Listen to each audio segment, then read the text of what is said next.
Hi മക്കളെ, welcome back to Eduport. NMOS പരീക്ഷ കഴിഞ്ഞതിന് ശേഷം ഏറ്റവും കൂടുതൽ കുട്ടികൾ ചോദിച്ച ചോദ്യമാണ്, സാറേ കട്ട് ഓഫ് മാർക്ക് എത്രയാ? സാർ എൻ്റെ ജില്ല ഇതാണ്, എനിക്ക് ഇത്ര മാർക്ക് ഉണ്ട്, എനിക്ക് NMOS കിട്ടുമോ, അല്ലെങ്കിൽ എനിക്ക് NMOS കിട്ടില്ലേ? അപ്പോൾ നിങ്ങൾ മനസ്സിലാക്കേണ്ട കാര്യം എന്ന് പറയുന്നത്, ക്വാളിഫയിങ് മാർക്ക് പോലെയല്ല കട്ട് ഓഫ് മാർക്ക് എന്ന് പറയുന്നത്. അതിനെ ഡിപ്പെൻഡ് ചെയ്യുന്ന ഒരുപാട് ഫാക്ടറുകളുണ്ട്. ഒരുപാട് ഫാക്ടറുകളെ ഡിപ്പെൻഡ് ചെയ്തുകൊണ്ടാണ് ഈ കട്ട് ഓഫ് മാർക്ക് തീരുമാനിക്കപ്പെടുന്നത്. ഒന്നാമതായി നിങ്ങൾക്ക് മനസ്സിലാക്കുക, ഈ ഒരു എക്സാം ക്വാളിഫൈ ആവാൻ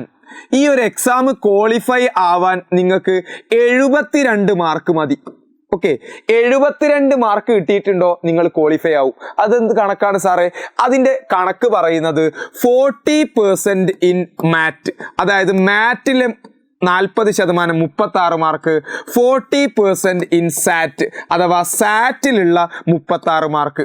ടോട്ടൽ 36 72 മാർക്ക് ഉണ്ടെങ്കിൽ തന്നെ നിങ്ങൾ NMS ക്വാളിഫൈഡ് ആയി, പരീക്ഷ ക്വാളിഫൈഡ് ആയി. ഓക്കെ, അപ്പൊ ഒരു കുട്ടിയൊക്കെയാണ് ഇവിടെ 50 ഇവിടെ 22 ആണെങ്കിലോ അത് പറ്റില്ല.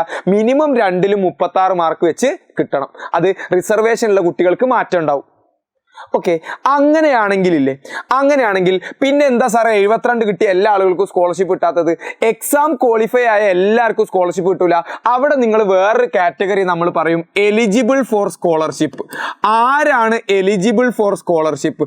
സ്കോളർഷിപ്പിന് അർഹരായ ആളുകൾ എന്ന് പറയുന്നത്, അതാണ് നമ്മൾ പറയുന്നത് ഈ കട്ട് ഓഫ് മാർക്കിന് മുകളിലുള്ള ആളുകളായിരിക്കും. കട്ട് ഓഫ് മാർക്കിന് മുകളിലുള്ള ആളുകളായിരിക്കും എലിജിബിൾ ഫോർ സ്കോളർഷിപ്പ് എന്ന് പറയുന്നത്. അത് എന്തിൻ്റെയൊക്കെ ബേസിലാണ് തീരുമാനിക്കുക?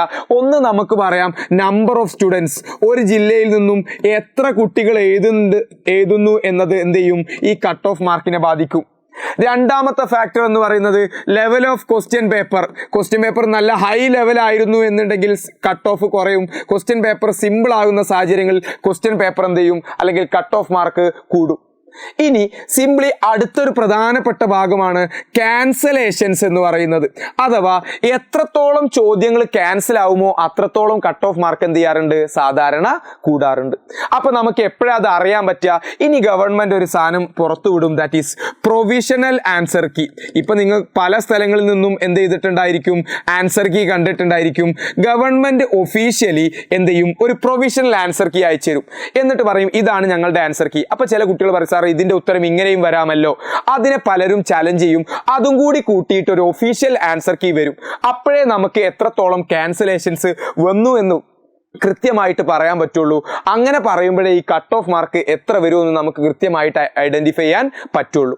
ഇതായിരുന്നു ഏകദേശം കഴിഞ്ഞ വർഷത്തെ ഒരു കട്ട് ഓഫിന്റെ കണക്ക് എന്ന് പറയുന്നത്. തിരുവനന്തപുരം 124, കൊല്ലം 123, പത്തനംതിട്ട 115, ആലപ്പുഴ 120, കോട്ടയം 121, ഇടുക്കി 119, എറണാകുളം 122, തൃശ്ശൂർ 130, ദെൻ പാലക്കാട് 128, മലപ്പുറം 140, കോഴിക്കോട് 138, ദെൻ വയനാട് 123, അതുപോലെ തന്നെ കണ്ണൂർ 131, ദെൻ കാസർഗോഡ് 126. ഈ രീതിയിലായിരുന്നു കഴിഞ്ഞ വർഷത്തെ കട്ട് ഓഫ്. അതിലും SC കാറ്റഗറിയിലുള്ളവർക്കും ST കാറ്റഗറിയിലുള്ളവർക്കും അതുപോലെ തന്നെ PWD കാറ്റഗറിയിലുള്ളവർക്കും ഒക്കെ ഈ മാർക്കിൽ എന്തുണ്ടാകും? കുറവുണ്ടാകും. അപ്പോൾ ഭൂരിഭാഗം കുട്ടികളും ഈ പ്രാവശ്യം എക്സാം എഴുതിയ സമയത്ത് മാറ്റിന്റെ ക്വസ്റ്റ്യൻ പേപ്പർ ഒക്കെ വളരെ സിമ്പിൾ ആയിരുന്നു. പക്ഷെ എല്ലാവരും നേരിട്ട് ഒരേ ഒരു പ്രശ്നമായിരിക്കും. എന്തായിരിക്കും അറിയോ? സമയം കിട്ടിയില്ല എന്നുള്ളത് അല്ലേ?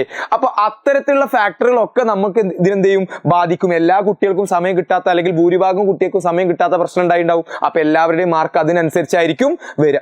എന്നിരുന്നാൽ കൂടിയും ഈ ഒരു കട്ട് ഓഫ് മാർക്കുകളിൽ നിന്നും വലിയ രീതിയിലുള്ള ഒരു ഉയർച്ച ഒന്നും ഉണ്ടാവാനുള്ള ഒരു സാധ്യത ഒന്നും ഈ പ്രാവശ്യം എന്തായാലും എൻ്റെ ഒരു അനാലിസിസിൽ എന്ത് ചെയ്യുന്നില്ല, കാണുന്നില്ല. അപ്പൊ പ്രത്യേകം മനസ്സിലാക്കി വെക്കുക, ഒഫീഷ്യൽ ആൻസർ കീയും അല്ലെങ്കിൽ റിസൾട്ട് വരുന്ന ദിവസം നമുക്ക് കൃത്യമായിട്ട് സ്പെസിഫിക് ആയിട്ട് ഇന്ന മാർക്കിന് മുകളിലുള്ളവർക്ക് കിട്ടും, ഇന്ന മാർക്കിന് മുകളിലുള്ളവർക്ക് കിട്ടില്ല എന്നുള്ളത് നമുക്ക് പറയാൻ പറ്റുള്ളൂ. ഓക്കെ, അപ്പൊ എക്സാം എഴുതാനുള്ളത് നമ്മൾ എന്ത് ചെയ്തു? വളരെ വൃത്തിയായിട്ട് എഴുതി. ദെൻ നമ്മൾ വളരെ നന്നായിട്ട് പ്രിപ്പയർ ചെയ്തു, വളരെ നന്നായിട്ട് എഴുതി. ഇനി നമുക്ക് എന്ത് ചെയ്യാം? റിസൾട്ടിന് വേണ്ടി കാത്തിരിക്കാം. And let's hope for the best.